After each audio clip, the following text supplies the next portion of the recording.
Bonjour, donc aujourd'hui je vais vous présenter ce sur quoi je travaille en ce moment. Donc on a sorti Batocera 39 et maintenant on se tourne vers la 40 et depuis quelques semaines je travaille sur l'intégration des PinCab, donc pas tout seul, avec le développeur de libdmd, on va en reparler, et de VPX. Donc vous avez vu en 39 on a intégré VPinball, donc ça permet de jouer au flipper. Maintenant, les développeurs autour de ça, ils font un peu plus, ils font du PinCab, donc ils font fonctionner des DMD, donc c'est des écrans, pas avec des pixels, mais avec des LED, comme vous avez en haut à droite de l'écran, donc ça c'est un vrai écran Pixelcade en l'occurrence.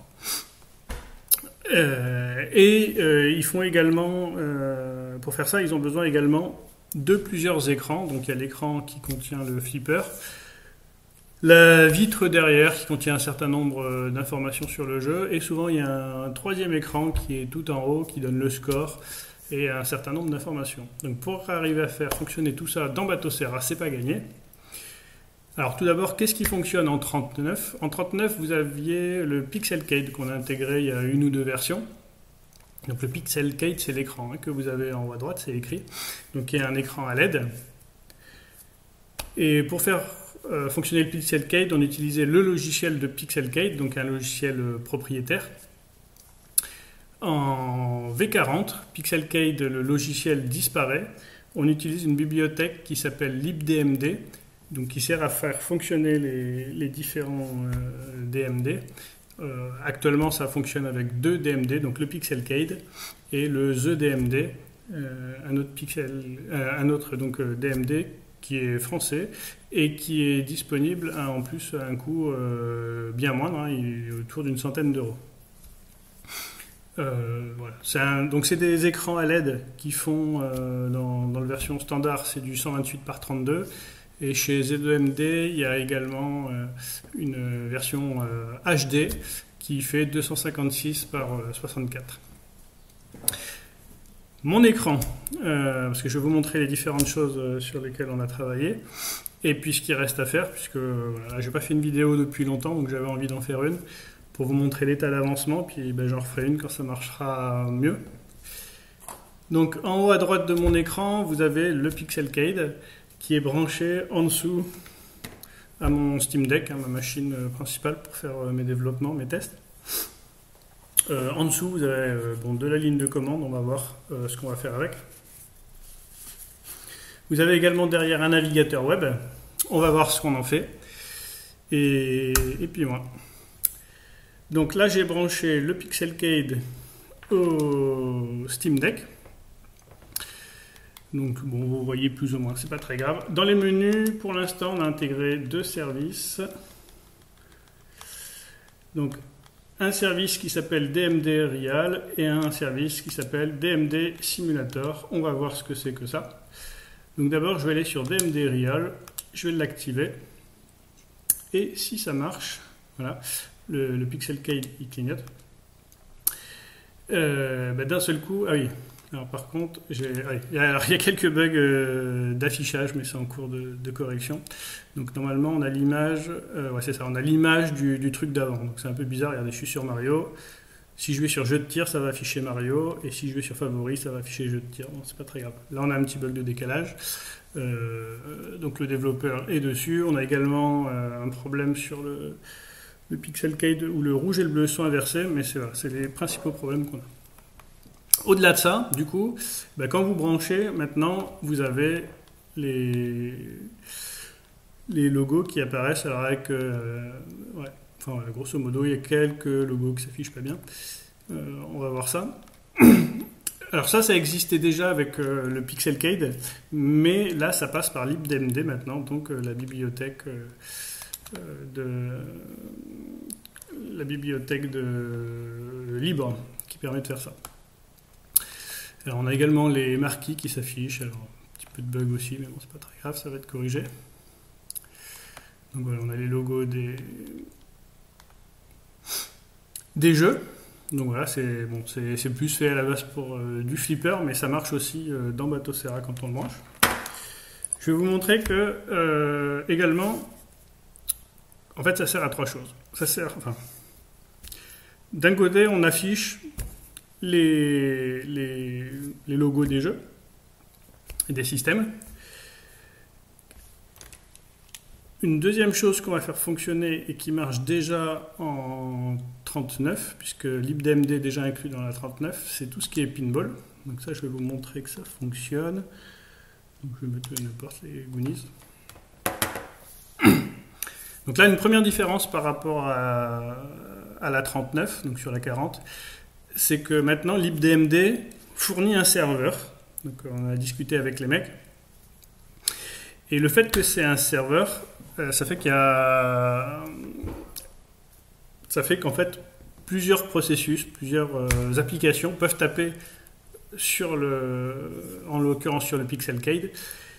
Et du coup, en 40, vous pouvez utiliser le Pixelcade ou TheDMD à la fois pour jouer à pinball et à la fois pour afficher les logos des jeux et des systèmes. En 39, c'est pas possible d'avoir les deux en fait, puisque le système est bloqué par l'un ou par l'autre. Donc ça, c'est une première avancée, c'est qu'on a créé un serveur de DMD, voilà, qui permet en fait comme un serveur de son, de sorte que sur un système classique, il y a un serveur de son pour que plusieurs applications puissent jouer du son en même temps, que ce ne soit pas chaque application qui monopolise la carte son comme c'était le cas il y a une vingtaine d'années. Ben, on a fait la même chose avec TheDMD, donc maintenant on a un serveur de DMD qui s'occupe d'afficher ça. Donc là, c'est quand je mets du pinball. Voilà, on ne voit pas très bien l'écran. Je peux jouer au pinball et donc là, j'ai un affichage alors qu'il monte jusqu'à 60 fps. Hein, du coup, là, on a une connexion directe de pinball, enfin VPX, qui gère directement libdmd et qui est capable de s'y connecter. Donc là, il fait ce qu'il veut, il affiche ce qu'il veut. Voilà. Au passage, il y a une certaine complexité pour gérer tous ces ROM de pinball que je ne maîtrise pas, mais dont parle parfois le développeur.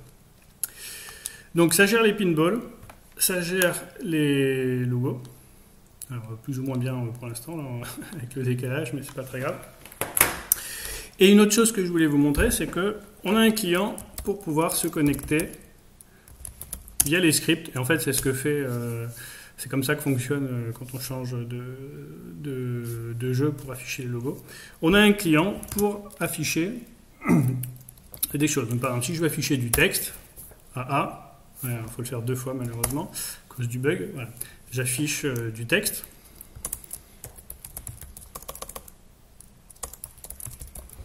Donc, plutôt comme ça, on va faire tac. Voilà, donc je peux afficher du texte. Il y a plein d'options, donc si vous faites -L, vous aurez toutes les options. Donc par exemple, vous voulez que ça défile du texte et que ça le fasse qu'une fois.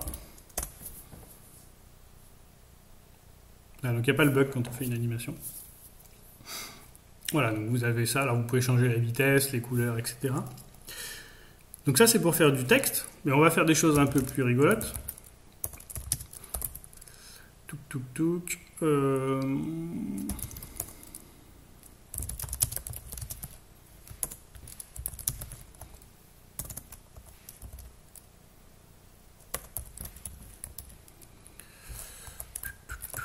Alors, ah merde, j'ai pas de... Attends, je vais rechercher mes images. Voilà, je dois bien avoir du Mario Kart. Voilà. Donc, ma petite ligne de commande, elle s'est affichée du texte. Elle s'est affichée également des images. Alors, des GIFs ou des GIFs, enfin des GIFs animés, des PNG.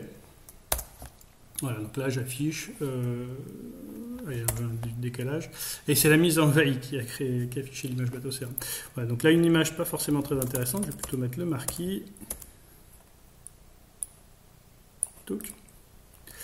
Donc à quoi ça peut servir ça? Si on fait des scripts et on veut customiser, on peut afficher... dis donc. Ah oui, il faut le faire 2 fois, pardon. Je suis pas bien habitué. Non plus. Ah, voilà, je l'ai. Voilà, on peut afficher les logos comme ça. Donc on peut afficher des images, des gifs animés. Alors je vais vous chercher des gifs animés. Alors j'ai pas beaucoup de gifs animés, j'ai que ceux de Pixelcade d'ailleurs.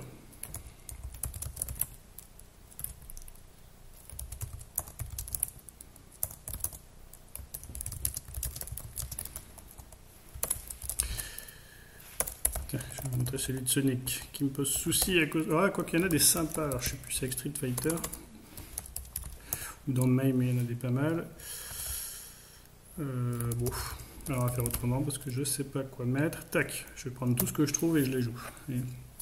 C'est un peu plus rigolo. On peut faire des espèces d'animations. On peut faire tourner toute la soirée comme ça avec tous les gifs animés qu'on trouve.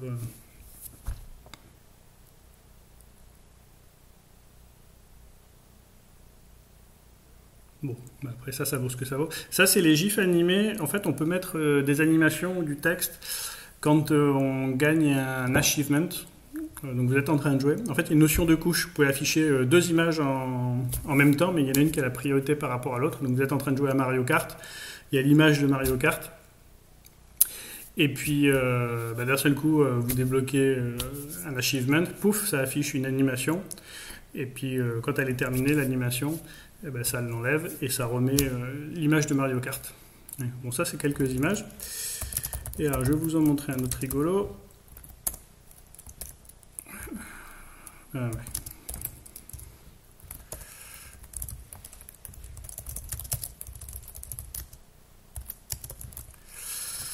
En fait, on peut afficher également, ça sert à rien, mais je l'ai fait quand même. On peut afficher des vidéos. Alors ça me permet de tester en vrai. Et alors du coup, tac tac tac. Donc si je fais DMD Play. Alors la vidéo c'est -V. Hop, je prends ma petite vidéo. Voilà, et là vous êtes en train de jouer, c'est Mario 64 sur Nintendo 64. Peut-être que sur un DMD HD ça rendra un petit peu mieux, hein, c'est pas ouf. Hein. Mais on peut afficher les vidéos de ses vacances. Voilà. Là on voit pas bien sur... je pense que vous verrez pas forcément bien sur la vidéo, mais moi je l'ai à côté.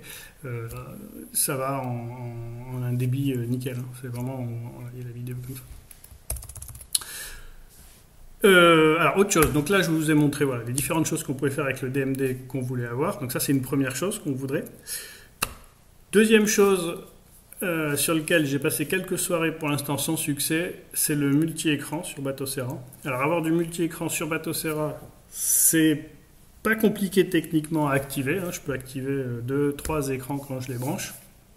Le gros souci que j'ai, et qui est assez compliqué, c'est d'afficher une fenêtre au bon endroit sur le bon écran en fait. Et ça c'est compliqué. Alors là je vais pas vous montrer parce qu'il faut que j'aille dans mes messages perso les photos que m'a envoyé le mec de LibDMD, mais typiquement lui il fabrique des pinkeb. Il y a des écrans derrière et il faut que la fenêtre elle s'affiche à un endroit très précis parce qu'il y a une partie de l'écran qui est masquée par du bois, etc. Et le but ça va être d'afficher très précisément des écrans à des endroits. Alors déjà, rien que le multi-écran sur Batocera pose souci, et en réalité sur Windows ou Linux, en général, il y a du problème. Pourquoi ? Parce que quand vous ouvrez, quand un émulateur s'ouvre, ou une fenêtre, n'importe quoi, il va s'afficher un peu comme il a envie, soit sur l'écran 1, sur l'écran 2, sur l'écran où il y a la souris, etc. Il y en a qui se redimensionnent sur les deux écrans. Il y en a qui... En fait, chacun a fait sa sauce dans toutes les bibliothèques. Et du coup, comme j'ai pas envie de patcher tous les émulateurs, j'essaie de trouver une façon. Il y a différentes choses qui existent. Hein, j'avais même vu, je connaissais pas. Il y a des proxys XOR pour simuler différents serveurs XOR, etc. Alors ça pose des problèmes de perf, donc ça je vais pas le faire. Mais il y a plein de choses qui existent. Pour l'instant, j'ai pas trouvé quelque chose qui me convienne et qui va permettre donc du coup de gérer de multi-écrans. Alors pour les pincab. Mais l'idée, c'est quand même aussi que on puisse faire autre chose. Par exemple, on pourrait imaginer que vous ayez un écran qui affiche le manuel du jeu. Pourquoi pas, vous êtes en train de jouer. Sur le deuxième écran, vous pouvez avec la souris consulter le manuel de jeu. Ça, c'est le genre de truc qu'on pense pouvoir faire. Un de ces quatre. Alors, je vais vous montrer maintenant qu'on a parlé de ces différentes choses pour le pincab. Parce que ceux qui n'ont pas d'écran DMD et qui ne comptent pas en acheter un, ils se disent « Mais moi, ça me sert à quoi ?» Alors, ça vous sert quand même à rien, mais c'est pas grave, je vais vous montrer que vous allez quand même pouvoir tester. Si je vais dans les services, alors je vais éteindre le serveur DMD. Alors ça, le serveur ne démarre pas automatiquement pour l'instant, parce que c'est pas, il y a des choses qui ne sont pas implémentées qui ne permettent pas de le faire. Donc il faut éteindre le serveur DMD Real. donc qui s'appelle Real parce que c'est un vrai DMD. Au passage, pour l'éteindre, hein, pour que ça s'éteigne vraiment, il faut sortir du menu et re-rentrer. C'est comme ça que ça marche les menus sur Emulation Station. Et on va démarrer un autre service qui s'appelle DMD Simulator. Et à quoi il sert celui-là? Alors moi, il me sert pour développer. Notamment, ça m'évite de brancher le DMD, puis surtout quand il y a des choses qui ne marchaient pas encore, je ne pouvais pas faire ça. Et c'est tout simplement un simulateur. Un simulateur, donc en fait c'est dans un navigateur web. Là je suis sur mon PC, j'ouvre mon... Ah mince, alors attendez, parce que je fais des choses pour la GRS qui n'ont rien à voir. Voilà. Donc là je suis dans mon navigateur. Et du coup ça passe par le réseau. Alors attends, hop. Et ça doit s'afficher, voilà. Donc ça je vais pouvoir l'enlever, cette fenêtre, voilà. Et là j'ai mon... j'ai la même chose en fait. Tac, donc si je vais à un truc où il y a des logos sympas, alors souvent, oh bah tiens, dans les Mario il doit y avoir des trucs sympas là. Voilà, des petits trucs sympas. Ah ça j'aime bien celui-là. Et donc en fait c'est quoi? C'est dans un navigateur web qu'on affiche un DMD virtuel. Donc je me suis amusé, hein, j'ai été sur des sites d'électronique pour voir comment ils affichaient des LED, en fait, pour que ce soit réaliste, hein, avec du CSS dans une page web. Et vous voyez, si vous regardez, hein, il y a des petites ombres, des machins, etc. Donc je pense que le navigateur, il bouffe un peu de CPU à afficher ça. Alors tant qu'on affiche une image, ça va, un GIF animé, ça va. Un film, c'est la misère. Mais surtout que là, on est en réseau. Donc si vous êtes en Wi-Fi, c'est un peu catastrophique l'affichage. Par contre, vu sur des images, ça marche nickel, et sur des gifs animés. Voilà, donc... alors, il y a juste quelques petites options. Alors, c'est en ligne de commande pour l'instant. Donc, il y a deux options. Soit il y a le mode... donc, par défaut, c'est LED. Et il y a aussi le mode flat. On va voir ce que c'est. Et le top, ça sert juste à pas afficher tout en haut. Par exemple, là, j'affiche... un peu plus bas, j'ai laissé 200 pixels sur la partie haute de l'écran. Ça sert à quoi? C'est que derrière, si vous appuyez sur F11 sur un navigateur, ça met en plein écran, et donc s'il y a des gens qui veulent mettre ça en plein écran, ça peut être sympa. Alors j'enlève le top, je mets juste en mode flat, voilà. Et là du coup, l'intérêt du mode flat, c'est comme les LED, mais c'est un effet différent. En fait, il n'y a pas toutes les ombres, etc. Il y a juste des carrés, et puis un pixel en noir entre chaque LED. Donc après, on pourrait s'amuser à mettre plein d'effets, mais bon. On aime, on n'aime pas, chacun ses goûts et ses couleurs. Voilà, qu'est-ce que je voulais ajouter d'autre? Je sais plus, mais bon, j'ai dit l'essentiel. Sur le côté technique, du coup, comment ça marche? Alors pour tout ce qui est DMD, donc il y a un serveur DMD, comme je vous dis, qui reçoit... alors des images dans un protocole qu'on a inventé mais qui n'est pas très compliqué, donc du RGB 565 pour ceux que ça parle. C'est des pixels sur 2 octets. Et donc d'un côté il y a les programmes qui utilisent libDMD, et c'est libDMD qui va envoyer au serveur les images, donc c'est le cas de VPX, ou le cas du client Python en ligne de commande là, qui lui va envoyer des trames au serveur. Donc ça c'est pour la partie physique. Pour la partie virtuelle, vous voyez, c'est quand il se met en veille, c'est sympa, ça affiche ça. Pour la partie virtuelle, donc c'est un serveur aussi qui fait à la fois donc serveur DMD pour recevoir les trames, il fait serveur HTTP pour fournir la page d'accueil, et il fait aussi WebSocket, donc ça c'est pour avoir des bonnes performances. Donc WebSocket, une connexion directe entre le serveur et le client, voilà, pour avoir une communication directe.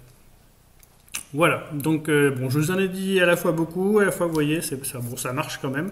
Il y a encore un peu de boulot pour que ce soit parfait. Voilà, j'espère que ça vous a plu. Voilà, en tout cas, c'est ce qui m'occupe en ce moment. Et voilà, j'avais un petit peu envie de vous montrer à quoi ça ressemblait.